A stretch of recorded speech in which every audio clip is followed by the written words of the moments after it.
नमस्कार, डीजीएनआर न्यूज में आप सभी का बहुत बहुत स्वागत है। हमारा एक खास शो क्रेजी क्रिकेट हम शुरू करें, लेकिन उससे पहले आप सभी को नवरात्रि पर्व की डीजीएनआर परिवार की तरफ से हार्दिक शुभकामनाएं। हम उम्मीद करते हैं कि ये त्योहार आपके जीवन में खुशी, समृद्धि और खुशहाली लेकर आए, साथ ही साथ नकारात्मकता का भाव दूर हो और सकारात्मक ऊर्जा के साथ आप अपने लक्ष्य की तरफ आगे बढ़ सकें। तो एक बार फिर से आप सभी को नवरात्रि पर्व की हार्दिक शुभकामनाएं। और अब हम शुरू करते हैं हमारा खास शो जिसका नाम है क्रेजी क्रिकेट। आज दो मुकाबले आईपीएल के इस सीजन के तहत खेले जाने वाले हैं। पहला मुकाबला है दो किंग्स टीमों के बीच में, यानी चेन्नई सुपर किंग्स और पंजाब किंग्स के बीच, और उसके बाद दूसरा मुकाबला खेले जाएगा केकेआर वर्सेस राजस्थान रॉयल्स। देखना खास होगा कि क्या कुछ हो सकता है इन दोनों मुकाबलों में।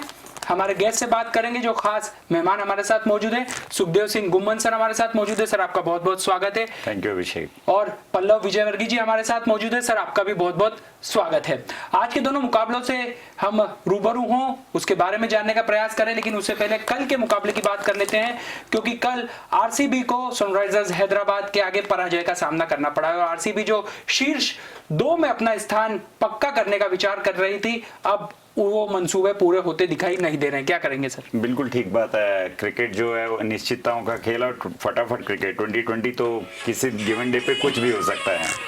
और जैसा कि कल हुआ, हमने प्रीमियर शो में भी कहा था कि अगर हम पेपरों पे आकलन करते हैं तो आरसीबी जो है बहुत भारी टीम दिख रही है, क्योंकि इनफॉर्म है। और सिर्फ एक कंसर्न उनके लिए था कि एबी डिविलियर्स जो है वो बैटिंग फॉर्म में अच्छा नहीं है। शारजाह में उन्होंने 22 रन बनाए थे, अनफॉर्चुनेटली रन आउट हो गए थे। और कल उनको बैटिंग का अच्छा मौका मिलना चाहिए। मौका मिला भी, बट मुझे लगता है उसमें बहुत ज़्यादा होप्स थी। या कहीं ना कहीं मैंने इस पर्टिकुलर सीजन में सेकंड लेग में आरसीबी को ऐसा देखा है कि कप्तान कोहली या फिर कोई दूसरा बल्लेबाज जो भी मैक्सवेल और एबीडी को छोड़कर हो, वो एक एंकर रोल अदा करता है, ताकि वो वहां पे विकेट पे टिका रहे, 1s and 2s लेता रहे, और दूसरी तरफ से ग्लेन मैक्सवेल और एबी डिविलियर्स जो है वो आकर बड़ी बड़ी शॉट खेले। कल भी ऐसा ही हुआ। एक समय ऐसा लग रहा था कि आरसीबी को एक लंबा टोटल चेस करने को मिलेगा, बट बाद में आकर उनके बॉलर ने बहुत अच्छी बॉलिंग करी और एक अंडर पार स्कोर, मैं तो बोलूँगा इस विकेट के ऊपर 141 का उन्होंने बनाने दिया।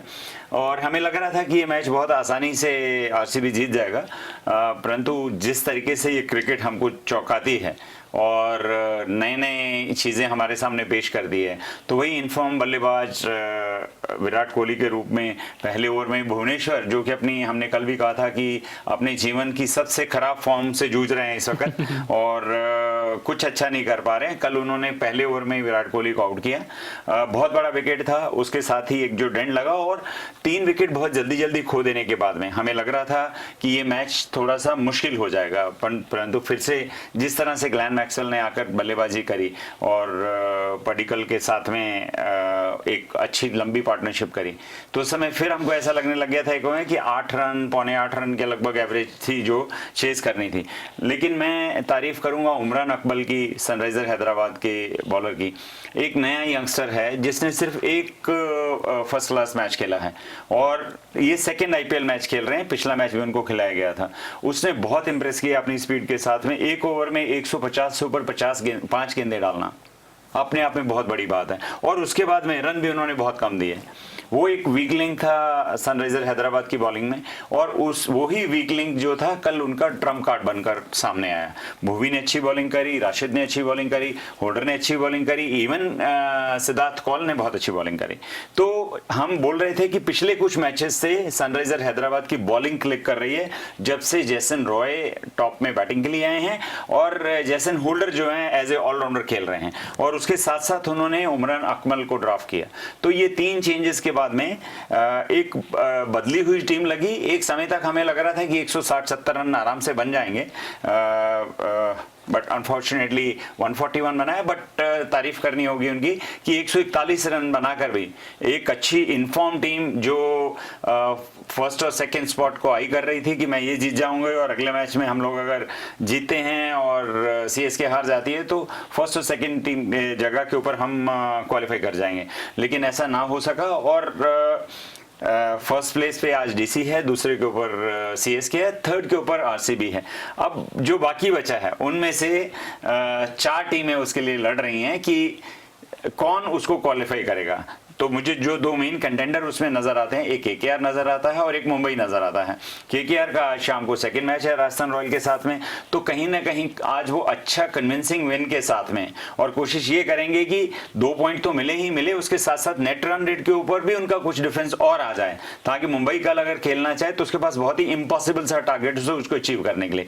मुंबई को कल शाम को सनराइजर हैदराबाद से खेलना है, जो पिछले 2 मैचेस से अच्छा खेल रही है, और उसको उसके साथ साथ में अपना नेट रन रेट जो है बढ़ाना है। प्रोवाइडेड आज केकेआर अपना मैच जीतती है तो वो 2 पॉइंट ऊपर चली जाएगी उनसे, और नेट रन रेट क्योंकि केकेआर का पॉजिटिव है और थोड़ा सा नेगेटिव मुंबई का, पिछले मैच को बहुत अच्छे तरीके से जीतने के बाद में उन्होंने लगभग 0.4 की नेट रन रेट में इजाफा किया था, इंक्रीमेंट किया था, बट अभी भी वो थोड़ा सा नेगेटिव में है और एक बड़ा मार्जिन से उनको अपना मैच जीतना होगा कल, अगर उनको 4th प्लेस के लिए क्वालिफाई करना है तो।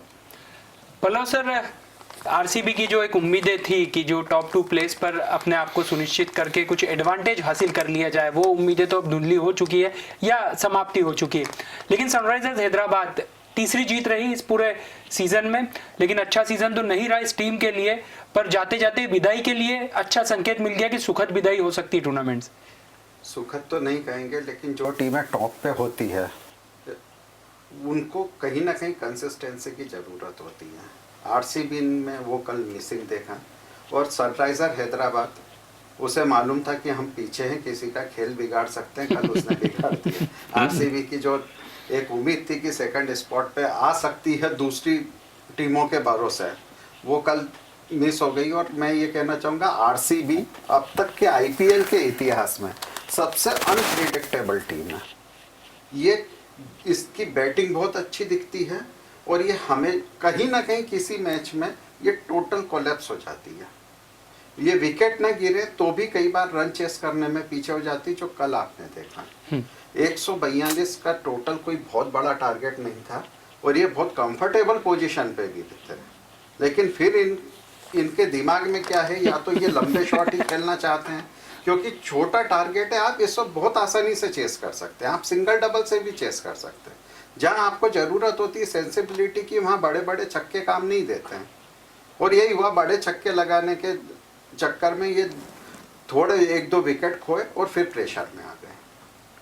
आखिरी ओवर में भी आप देखेंगे, भुवनेश्वर कुमार को एबी डिविलियर्स ने सामने छक्का मार दिया, इक्वेशन आ गई थी 3 बॉल पे 6 रन, वो भी मैनेजेबल थी। लेकिन अगर आप 2 शॉट मिस करेंगे, आपका चांस पूरी तरीके से ख़त्म हो गया।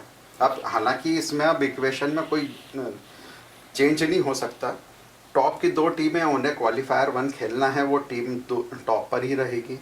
थर्ड पे आरसीबी है, उसे भी कोई खतरा नहीं है, केकेआर जीत भी जाती है तो वो 4th पर ही आएगी, मुंबई इंडियन जीत भी जाती है तो 4th पे ही आएगी। तो इनको अब एलिमिनेटर ही खेलना है। मुझे पल्लव जी ऐसा और लगता है कि जब किसी कप्तान के पास बहुत ही खतरनाक हार्ड हिटर हों, ग्लेन मैक्सवेल जैसे, एबी डिविलियर्स जैसे, तो कहीं ना कहीं कॉम्प्लिकेशन, एक आपका आत्मविश्वास इतना बढ़ जाता है कि आपको लगता है कि हम लास्ट ओवर में अगर 20 रन बनाने होंगे तो भी बना देंगे, क्योंकि वो वाकई में इतने अच्छे और इतने एग्रेसिव बल्लेबाज हैं दोनों कि वो किसी भी दिन किसी भी बॉलर की बखियां उधेड़ सकते हैं। बट आप बार बार उनके ऊपर रिलाई करते चले जाएंगे तो हर बार ऐसा होना पॉसिबल नहीं है। और मैं तो बार बार बोलता चला आया हूं कि जो कंडीशंस हैं, जो पिच की कंडीशन होती है, वो किस तरह से खेल रही है, आपके जो लोग हैं, जो बॉलर हैं आपके, वो कितना एक्सप्लॉइट कर सकते हैं। ऑल्दो देखिए कल ड्यू फैक्टर भी था, ड्यू फैक्टर होने के बाद में भी फिर भी अगर आप 18th ओवर देखेंगे तो उसमें 5 रन बने। आप ये लास्ट के जो 4-5 ओवर थे उसमें हम कहीं ना कहीं हम लोगों की एक्सपेक्टेशन 2020 से कम 15 रन होती है, कि आपको 15 रन बनाने होंगे, बट आप उसमें 4-5 रन बनाते हैं और ये एक्सपेक्ट करते हैं कि मैक्सवेल है वो बना लेगा, एबी डिविलियर है वो बना लेगा, और जो उनके साथ में दूसरे सीनियर प्लेयर जो खेल रहे होते हैं, कभी विराट कोहली हो, कल देवदत्त पडिक्कल थे, मैंने देखा कि वो इतने स्लो खेलते हैं, इतना उनको अपने नॉन स्ट्राइकर के ऊपर इतना ज्यादा भरोसा रहता है कि वो किसी भी ओवर में बहुत सारे रन बनाकर एकदम से एवरेज को सही कर लेंगे। वही जैसे पल्लव ने कहा कि आपको वंस एंड टूज लेना बहुत जरूरी है। हार्ड हिट आप मारते हैं, लंबी हिट आप मारते हैं, देखिए बाउंड्री से बाहर तो जाएगा तो छक्का है, और स्टेडियम से बाहर जाएगा तो भी छक्का है, रन 6 ही मिलने, 12 नहीं मिलेंगे। तो आपको चौका छक्का मारना है वो ठीक है, बट अगर मान लीजिए आप एक छोटे टारगेट को अचीव कर रहे हैं, आपको 7 रन के हिसाब से एवरेज थी कि जो आपको पर ओवर बनाने थे, 7 रन 20-20 में कुछ भी नहीं होते हैं। आपको एक बाउंड्री और 5 सिंगल लेते हैं तो 9 रन हो जाते हैं, और मान लीजिए एक में मिस भी आप करते हैं किसी में, तो अगले में डबल बाउंड्री आ जाती है या छक्का लग जाता है, तो आप इजीली उस रन रेट को किसी समय भी अचीव कर सकते हैं। परंतु मुझे लगता है कहीं ना कहीं आरसीबी का थिंक टैंक कल प्लानिंग में फेल हो गया, और हाँ ये भी समझ में आता है कि आपके पास विकेट ही नहीं थे, आप ऑल आउट हो गए तो रन नहीं बना पाए, आपके पास विकेट है और आप 4 रन से हार जाएं, तो मुझे लगता है एक क्राइम है। तो ये आरसीबी के लिए थोड़ी सी परेशानी का सबब रहा कल का मुकाबला हारना, वरना टॉप 2 टीमों में अपना स्थान ये टीम पक्का कर सकती थी। अब बात करते हैं आज के मुकाबले की। पहला मुकाबला है पंजाब वर्सेस सीएसके, यानी महेंद्र सिंह धोनी के सामने होंगे केएल राहुल। बात की जाए सीएसके की तो पिछले दोनों मुकाबले में पराजय का सामना करना पड़ा है, तो लय बरकरार रखने के लिए, लय को वापस कायम करने के लिए ये टीम यहाँ शिद्दत के साथ मेहनत करती दिखाई दे सकती है। दूसरी तरफ केएल राहुल, क्योंकि उम्मीदें बहुत धुंधली हैं, बहुत मध्यम उम्मीदें हैं अब प्लेऑफ की दावेदारी के लिए, लेकिन बावजूद उसके टीम चाहेगी कि अच्छे नेट रन रेट के साथ मुकाबला जीता जाए, कुछ जो उम्मीदें हैं उन्हें जिंदा रखा जाए, और या फिर मैच जीतकर एक अच्छी सम्मानजनक विदाई इस टूर्नामेंट से ली जाए। बिल्कुल ठीक बात है। एमएस धोनी और सीएसके टीम की अगर हम बात करेंगे तो उनके लिए एक डेड रबर है, बट उसके साथ सबसे इंपॉर्टेंट जो फैक्टर आज इस मैच में रहेगा वो लगातार 2 मैच हार कर आए। तो जब आप लूजिंग स्ट्रीक पे होते हैं तो आपके बल्लेबाज, आपकी टीम, बॉलर, कप्तान खुद, आप एक दुविधा में रहते हैं कि क्या हो गया, क्यों हो गया। हमने इतने सारे क्वेश्चन रहते हैं आपको खुद ही एड्रेस करने के लिए, और जब आप वो क्वेश्चन नहीं एड्रेस कर पाते तो अगले मैच में जब भी आप जाते हैं तब आपको बहुत ज़्यादा सोचना पड़ता है, दिमाग लगाना पड़ता है कि हमने जो गलतियां दोहराई थी उनको हम ना दोहराएं, हम उनसे कैसे पार पाएंगे। 2 मैच हार चुके हैं और एक बार लूजिंग स्ट्रीक पे आके विनिंग स्ट्रीक में आना बहुत डिफिकल्ट है, और इस समय क्योंकि वो सेकंड नंबर के ऊपर अपनी पोजीशन को सीमेंट कर चुके हैं थैंक्स टू आरसीबी जो कल हार गई, और कल आरसीबी अगर जीत जाती और तब उसके बाद में जो लास्ट मैच आरसीबी को खेलना है, एक और मैच अभी उनका बाकी है, वो जो मैच खेलना है तो उसमें भी अगर आरसीबी जीतती और आज के मैच में कहीं सीएसके हार जाती तो इजीली मुझे लगता है कि डीसी और आरसीबी दोनों प्लेऑफ के फर्स्ट और सेकंड के लिए क्वालिफाई करते और थर्ड स्पॉट के लिए सीएसके रहता। किसी भी कप्तान के लिए मैं बार बार कह रहा हूं ये बहुत महत्वपूर्ण है कि आप अच्छा क्रिकेट खेल के पहले या दूसरे नंबर की जो पोजीशन है उसको सीमेंट करें। क्यों? क्योंकि आप जब पहला सेमीफाइनल खेलेंगे अगर आप हारते भी हैं तो जो एक टीम जीतेगी वो तो सीधी फाइनल में चली जाएगी और दूसरी टीम जो हारेगी उसको एक मौका और रहेगा। जो थर्ड और फोर्थ के बीच में मैच एक होगा सेमीफाइनल, उनमें से जो जीतेगा ये जो लूजर टीम है उनके साथ खेलेगी। और आपका एक दिन खराब था और आप उस दिन हार गए तो आपके पास एक मौका और रहेगा कि आप वो मैच जीत के फिर से वापस जो फर्स्ट सेकंड में से फाइनल में टीम गई उसके साथ में compete कर सकें, अपना लक आजमा सकें, आप अपना टैलेंट शोकेस कर सकें और अपनी फ्रेंचाइजी के लिए लॉरेल ला सकें। क्योंकि देखिए ये 4 टीमों में से जो भी हम अभी संभावित गिन रहे हैं, रादर 5 कह लीजिए आप, क्योंकि मुंबई और केकेआर का भी फाइनल नहीं हुआ है, वो दोनों कंटेंशन में है। तो उन 5 टीमों में से ये 2 टीमें आरसीबी और डीसी दोनों ने अभी तक एक भी टाइटल नहीं जीता है और दोनों ही चाहेंगे कि किसी तरीके से हम ये टाइटल जीत के हम भी ऑन बोर्ड हो जाएंगे, हमने भी एक बार आईपीएल जीता था। पल्लव सर, यहाँ सीएसके और पंजाब की बात की जाए तो दोनों टीमों की समस्याएं लगभग एक जैसी दिखाई देती है। दोनों टीम के ओपनर्स अच्छा कर रहे हैं, फाफ डुप्लेसी, ऋतुराज गायकवाड़ अच्छा कर रहे हैं, तो दूसरी तरफ पंजाब में भी मयंक अग्रवाल और केएल राहुल 500 से ज्यादा रन बना चुके हैं, मयंक अग्रवाल 400 से ज्यादा रन बना चुके हैं, लेकिन नतीजा पक्ष में नहीं रहा है। ऐसे में दोनों टीम का मिडिल ऑर्डर जो दोनों के लिए सिरदर्द बना हुआ है, क्या यह अवसर है उससे पार पाने का? देखिए, एक तरीके से आज का मैच अगर हो गया तो वो प्रैक्टिस मैच हो गया, इससे कोई इक्वेशन चेंज नहीं होगी।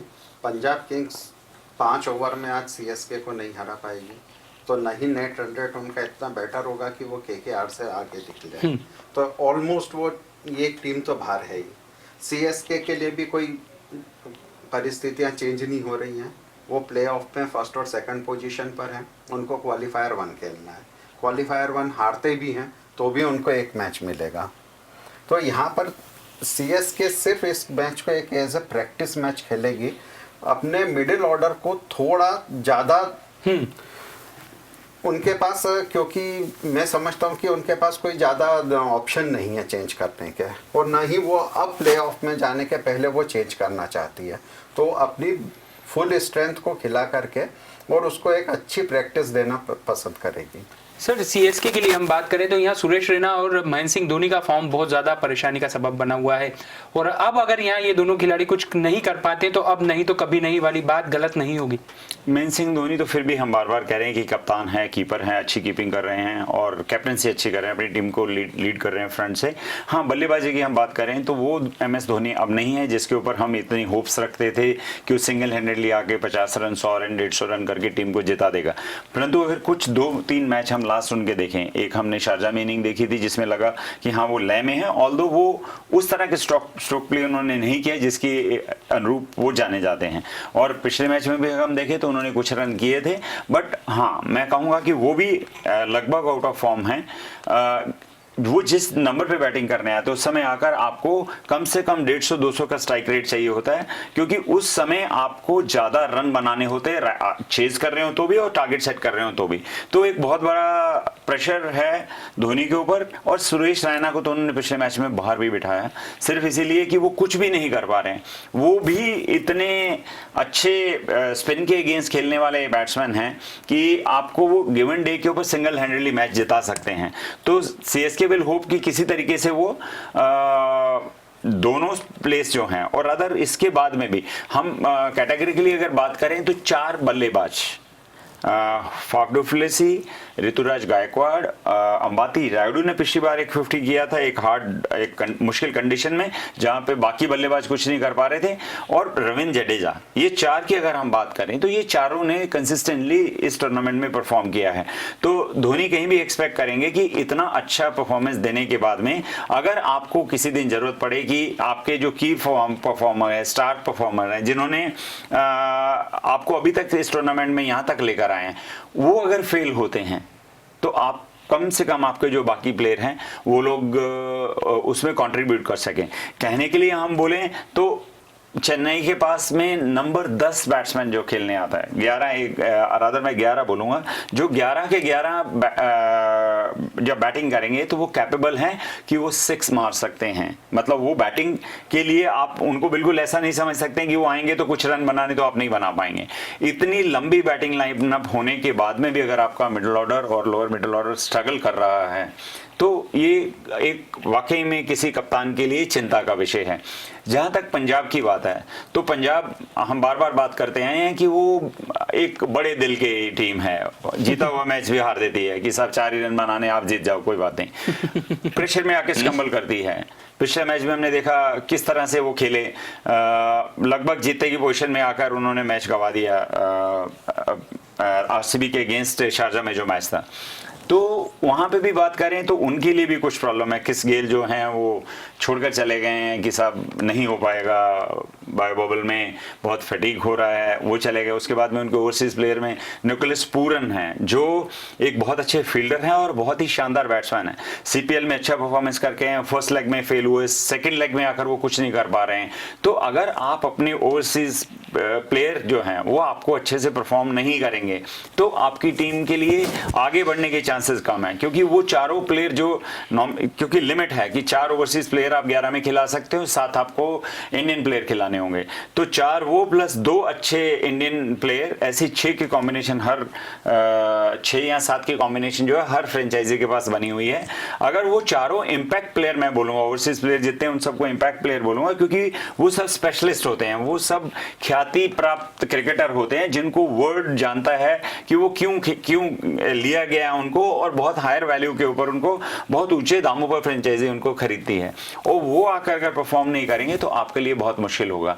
जहां तक प्लेऑफ की होप है, पंजाब जो है वो अभी भी, देखिए जब आप खुद अच्छा नहीं खेलते हैं तो तब आप यही भगवान से प्रार्थना करते हैं कि दूसरा हार जाए। तो आप अच्छा खेलिए, आप सीएसके को हराइए, पहली बात। दूसरा, आप ये उम्मीद करें कि केकेआर हार जाए, मुंबई हार जाए, तो आपके कॉम्पिटिटर हारेंगे और आप जीतेंगे, तो एक बिल्कुल ब्लीक सी होप है कि हो सकता है कभी फोर्थ स्पॉट के लिए पंजाब भी क्वालिफाई कर जाए।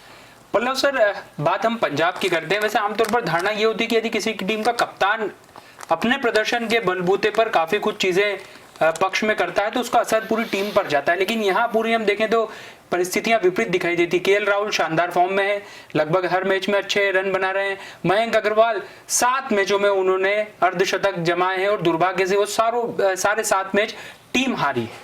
क्या कहेंगे? देखिए, किसी एक प्लेयर से आप पूरी टीम को नहीं आंक सकते हैं। एक प्लेयर या 2 प्लेयर बहुत अच्छा एक्स्ट्राऑर्डिनरी परफॉर्मेंस भी कर दें तो भी कम से कम 5 या 6 प्लेयर को उसका एक सपोर्टिव रोल तो अदा करना ही पड़ेगा, क्योंकि ये टीम गेम है।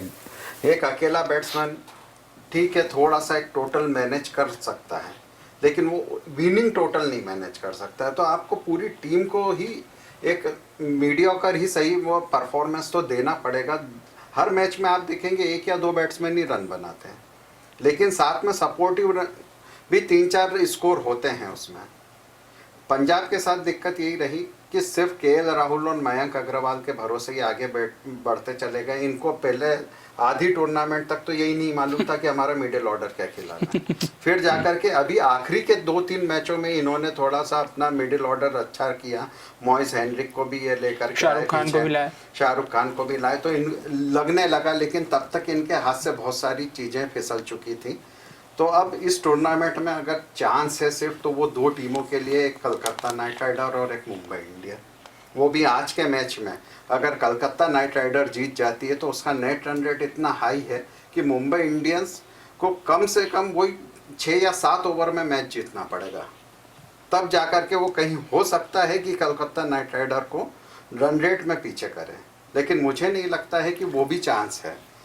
कलकत्ता नाइट राइडर का चांस है, आज का मैच उसको जीतना बहुत ज़रूरी है। अगर जीत गया तो ये टूर्नामेंट लगभग यहाँ पे आप समझिए कि 90% इसके क्वालिफायर तय हो गए। सर, वैसे सीएसके और पंजाब में यदि हम देखें तो कंपैरिजन करें तो यहाँ सीएसके में कप्तान बिल्कुल भी बल्ला नहीं चल रहा है, लेकिन टीम अच्छा प्रदर्शन कर रही है, और पंजाब में देखें तो कप्तान जबरदस्त प्रदर्शन में लेकिन टीम निराशाजनक हालात में। बिल्कुल ठीक बात है। क्रिकेट देखिए 11 प्लेयर का गेम है, उसमें अगर आप ऐसा समझें कि हमारे 2-3 प्लेयर जो हैं वो ठीक हैं और बाकी प्लेयर जो हैं वो बिलो एवरेज परफॉर्म करेंगे तो कुछ नहीं होगा, नहीं हो पाएगा। आपके पास में 5 बॉलर ऐसे चाहिए जो 5 ओवर कंसिस्टेंट डाल सकें और बहुत किफायती ढंग से डाल सके, साथ में विकेट भी लें। और बल्लेबाज आपके पास कम से कम 6-7 ऐसे चाहिए कि जो अगर मान लीजिए कोई 1-2 फेल भी होता है तो बाकी लोग जो हैं, क्योंकि एक छोटा फॉर्मेट है, 120 बॉल तो आपको खेलनी है, कोई बहुत ज्यादा बैट्समैन की जरूरत नहीं है, और आपका 1-2 बैट्समैन चल जाए और 2 बॉलर आउटस्टैंडिंग परफॉर्मेंस करें, आपकी टीम जीत सकती है। और जैसा आपने कहा कि ये फर्क बहुत ज्यादा पड़ता है कि एक कप्तान का फॉर्म में होना और एक कप्तान का फॉर्म में ना होना।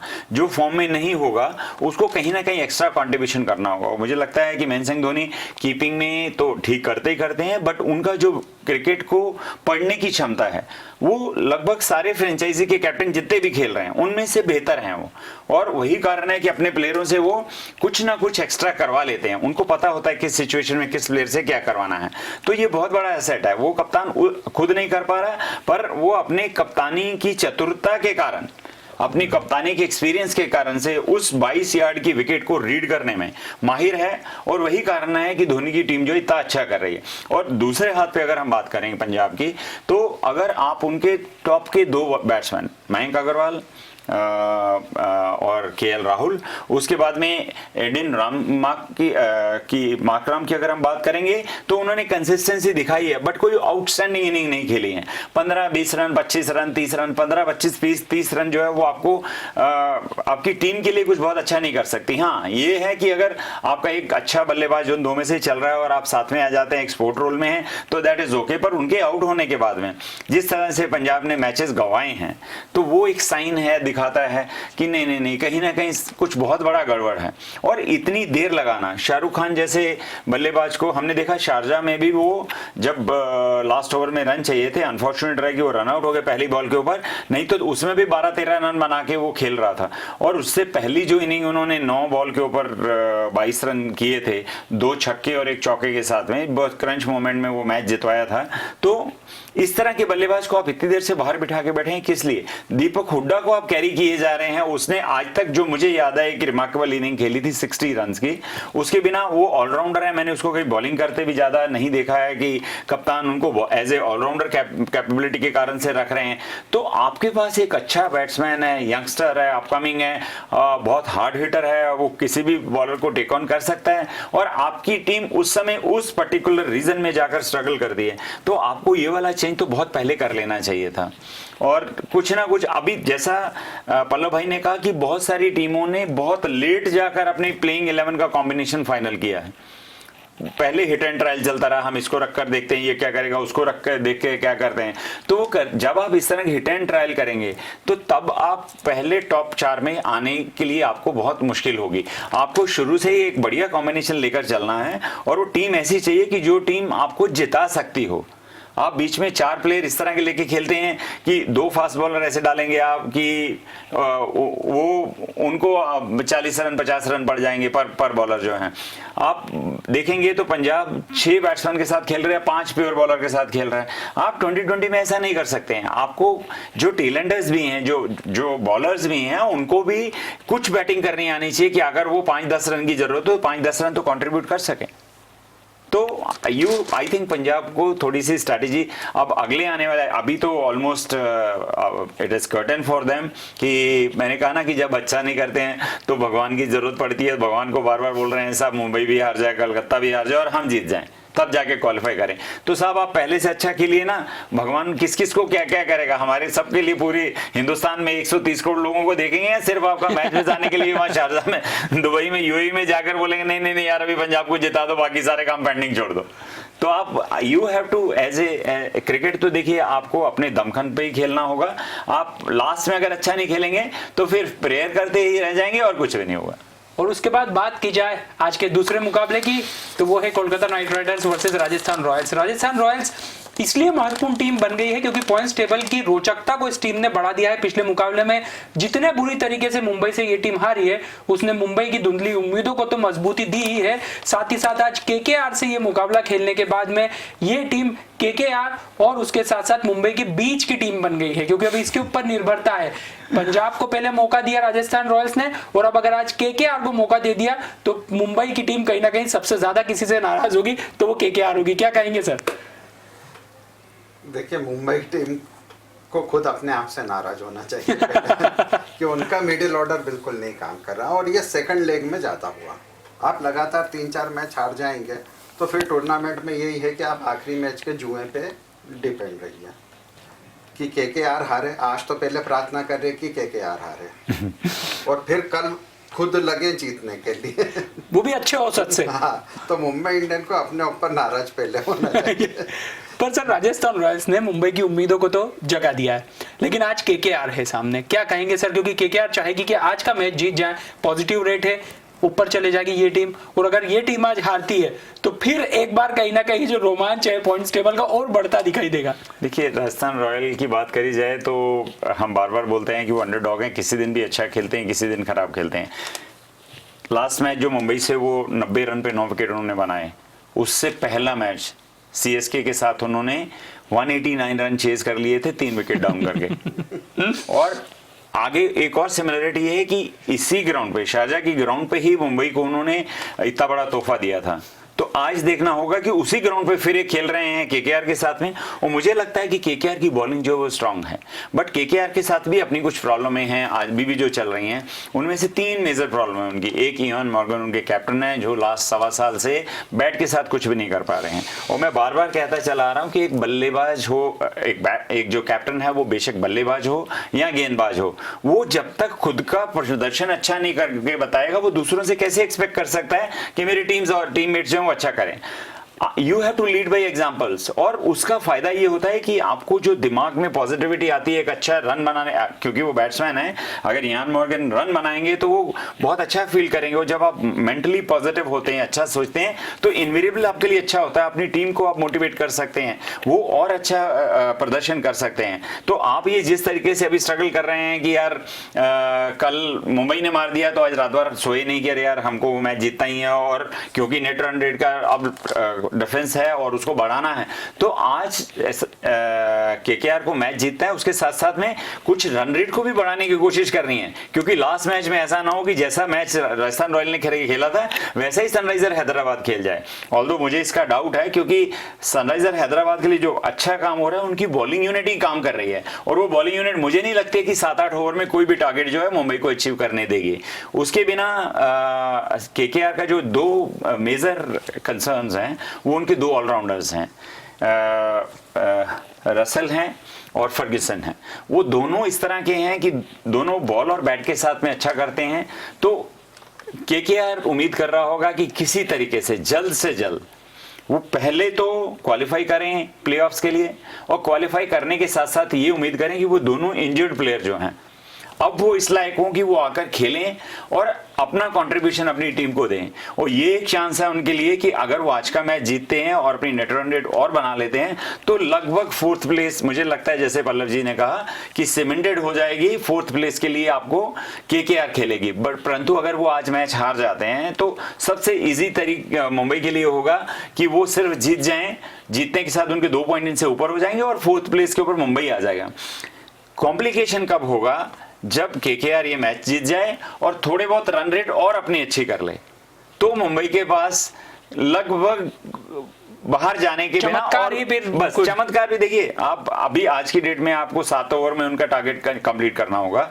अगर मान लीजिए वो लोग कुछ रन से 10-20 रन से मैच जीत जाते हैं या बैटिंग करते समय जल्दी वो टारगेट अचीव कर लेते हैं, 2-3 ओवर उनके पास बच जाते हैं, तो नेट रन रेट जो है केकेआर का और बढ़ जाएगा। उसका मतलब होगा कि 3 ओवर या 4 ओवर में मुंबई को वो सारे रन बनाने होंगे, जो मुझे लगता है कि कतई पॉसिबल नहीं होगा सनराइजर हैदराबाद की बॉलिंग के अगेंस्ट। और अब बात कर लेते हैं आज की फेवरेट टीम्स की कि हमारे एक्सपर्ट आज किन टीमों को ज्यादा मजबूत आंक रहे हैं। सर, किंग्स टीमें हैं दोनों आज, पंजाब किंग्स और चेन्नई सुपर किंग्स। देखिए, मैं अगर आज करंट फॉर्म पे जाऊं तो मुझे लगता है कि माही की टीम स्ट्रगल कर रही है, 2 मैच हार चुकी है, आज पंजाब का पलड़ा भारी है।